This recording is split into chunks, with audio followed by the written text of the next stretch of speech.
music legend, Mr. B.J. Thomas. He's going to be at the Harvester Performance Center in Rocky Mount this Thursday night, October 11th. And B.J., thanks so much for taking some time to talk to us here. Gosh, you've been at this for 40-plus years or so, and you're still doing these interviews and that kind of stuff. You love seeing the fans come to your shows. What gives? Man. What makes it still fun for you? Well, I guess it's just, it's the burning desire, I guess. I mean, that's the one thing about this business, and I'm sure it is about, lawyers and DJs and writers and everybody else.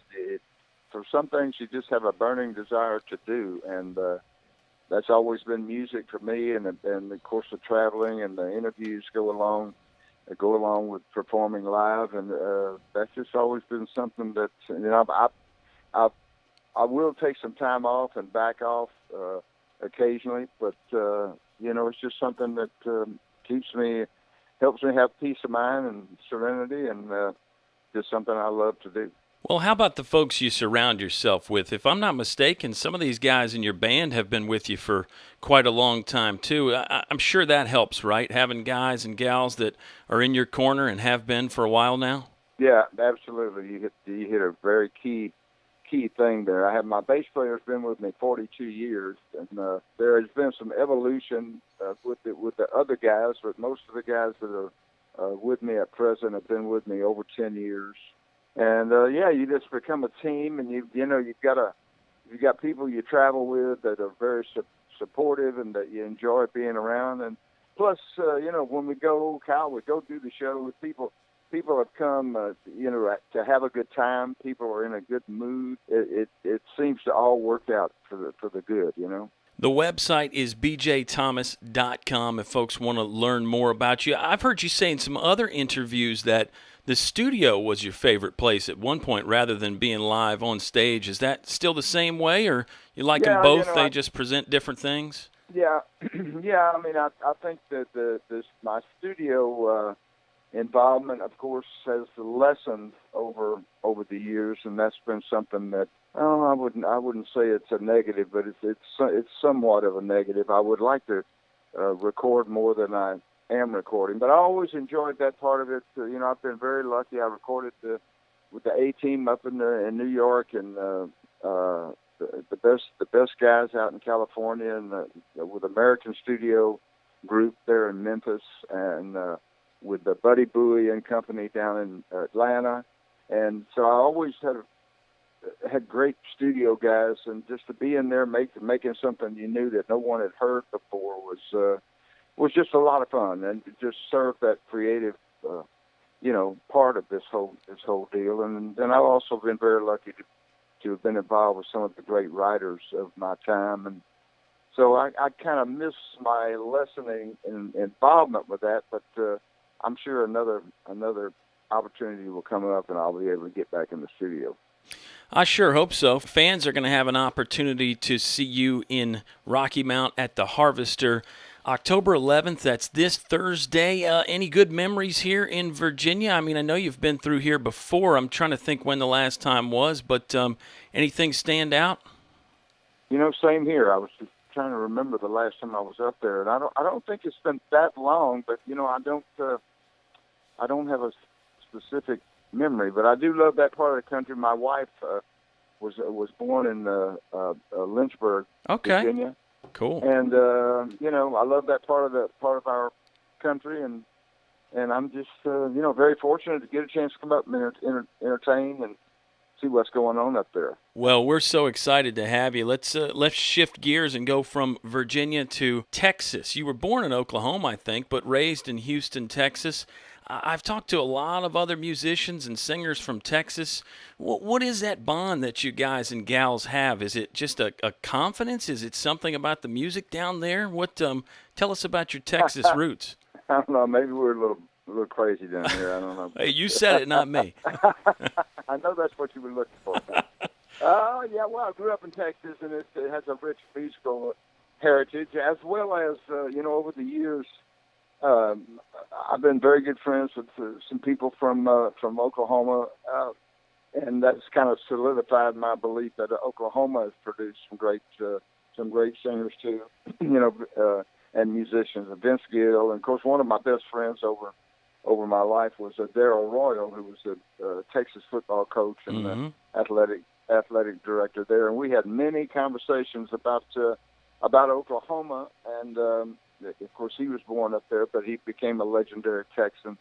And I have a real appreciation for Oklahoma. I'm in their Hall of Fame, and a lot of good things have happened for me in this part of the country. Of course, I love Texas before I grew up, but over the years, it gets to where you have a lot of hometowns. I mean, Right. a lot of home states. I got Tennessee, and I lived Gloria and I lived in New York City in the late '60s and the early '70s, and we had our first child, Paige, in Manhattan Hospital there. And so we kind of have a very good feeling for New York. So, it's all worked to the good there. Yeah, it's pretty cool to go to all those different musical hotbeds, and then, in your case, be a part and contribute to that great legacy. I've heard you say when you were growing up, you were listening to all the greats: Elvis, Sam Cooke, Jackie Wilson, Little Richard. Tell us about your musical education as a young man. Well, I do remember that. My dad was a big country music fan, so every Saturday, just from the earliest time I can remember, where everybody was around the radio, listening to the Grand Ole Opry, and so I had an affinity for Hank Williams. My brother and I remember when Hank passed. We cried, and it was a big moment for us, a tragic moment for us. So we were really tied to and loved those guys. And I was 12 years old. Elvis had his first album out, and that was a very moving thing for me. And when I was about 13, I heard Jackie Wilson, his record of "To Be Loved," and it had such an impact on me. Just the emotion that he was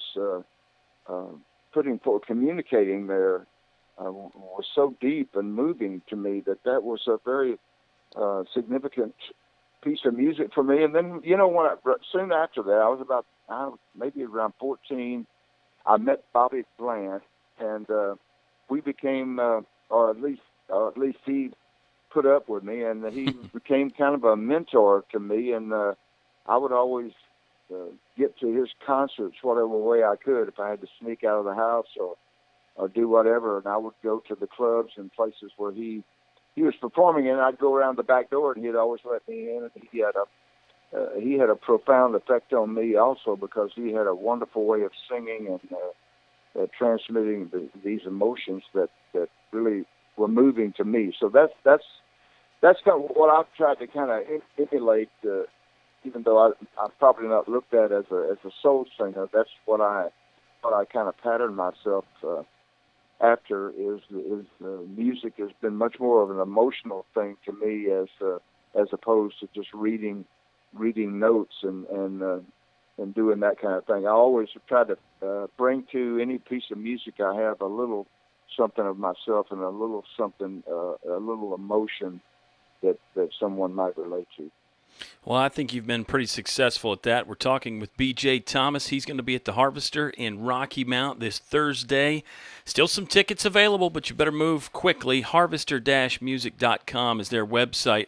A couple more thoughts for you here, B.J., before we let you run. Sure. You brought up country music. You brought up kind of how you like to be a soul singer.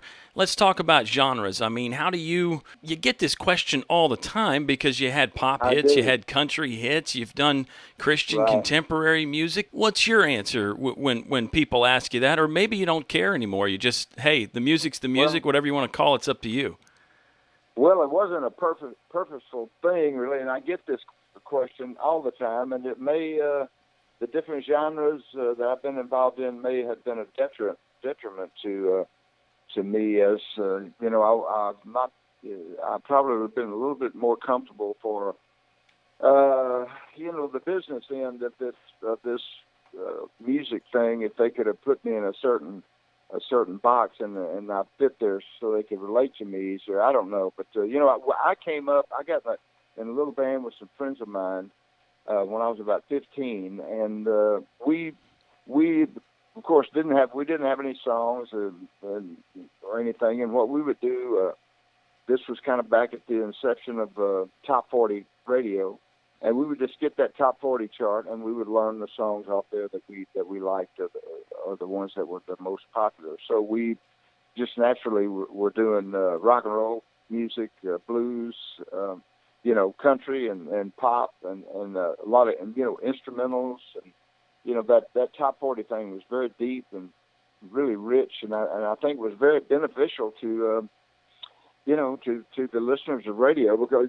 now you're limited to stations generally play one genre at a time, and so you have to have a different station for every little taste of music. But back then it was all on the same channel, and so that's kind of where we came from. And I just always been naturally just wanted to do the songs I liked, and that included all those genres and also gospel. And so it worked out good. I've always enjoyed it. I always approached each. I had no idea about genre when I was young. When I first started making records, it wasn't even something I paid any attention to. But I always approached each different genre, if you will, and in the same way I did anything. I was just trying to do the best song that I could find, and I was trying to believe what I was doing. And is your live show the same way? Can fans expect that this Thursday? You playing a bunch of different things, different eras of your career? Yeah, I'm gonna do. I'm gonna do all my hit records that we do. We try to do all the hit records. Try to do them like they were. I mean, we're not changing them up or spoiling the moment. Other people. I know people come to see me to hear those things. I mean, why else would they come? And so I try to give them what they came for. And we may do a song or two just for our own amazement or for our own fun, or in reference to maybe somebody that influenced me greatly. But we try to give the people back what they've given us. Excellent stuff. BJ, you've gotten your hands and your fingerprints on so many great songs. Is there a song you wish you'd written, or maybe you wish you had a chance to record there in the early days? Is anything stand out to you on that wavelength? Well, there are many songs that I virtually had in my grasp, especially in Memphis and New York also. But I hesitate to mention anything, like I don't want to make it sound like anybody covered me or anything like that. But believe me, I was very close to the Elvis material. The same writers have been writing for me. When that opportunity came up to record Elvis, all the songs went his way as they should have, and he got the songs that he deserved, and he did quite well with anything that he had. So I loved him. I loved him greatly. But when you're involved with a group of writers in whatever city or whatever studio or situation you're in, you're always close to a lot of songs that you didn't recognize were that good, or that you almost got that somebody that went to someone else. So that there's always situations like that. But I have no regrets or hurt feelings about it. It wasn't a negative thing for me. It was just I just felt like I was fortunate to be that close to that good of material. You've been doing this for a while, BJ, but you're really not that old, and you seem to be in good shape. The voice sounds great. You see yourself doing this for a while yet? You think you want to try and make a career out of this music thing? I think I'm going to stay with it for a while and see if something happens. But I've had kind of a slow couple of years. The past couple of years, I still worked. Frequently, but I had a couple of major surgeries. Nothing really serious. I just had knee replacements, and that slowed me down a little. So now, the past few months, I've been back at work. I'm in the process of doing 9 shows in 2 weeks. So I'm just home for a minute, and that feels good. And I think as long as and I am in good shape. I'm in good physical shape, and I've been very fortunate to have a 50-year marriage with Gloria. I think that's helped me stay healthy. I've had beautiful children, and the great friends I have that I work with. So I think all that has gone to keeping me healthy mentally and physically, and and as long as I feel good about it, and I'm not hurting myself or hurting anyone for being away, I'll stay with it for a while. Great stuff. B.J. Thomas, we're looking forward to seeing you at the Harvester this Thursday. Thank you so much for your time, sir. Kyle, thank you. I appreciate talking to you, and it was very interesting. I enjoyed it. Is that a compliment? Interesting can mean a couple things. Okay, good. There's Well, a compliment. I appreciate it. Sometimes it's the same old thing, but this was a little different, and hey, that's good on you, buddy. And I appreciate you playing my records all these years, and of course the listeners, those people for supporting me all this time. And gosh, how could I repay you for that? So thank you, buddy, very much. well, thank you. We appreciate it, and hope to talk to you when you come back next year in 6 months, something like that. Yes, sir. Anytime. Okay. Anytime. Good stuff. Thanks, BJ. Appreciate All right, it. brother. See you.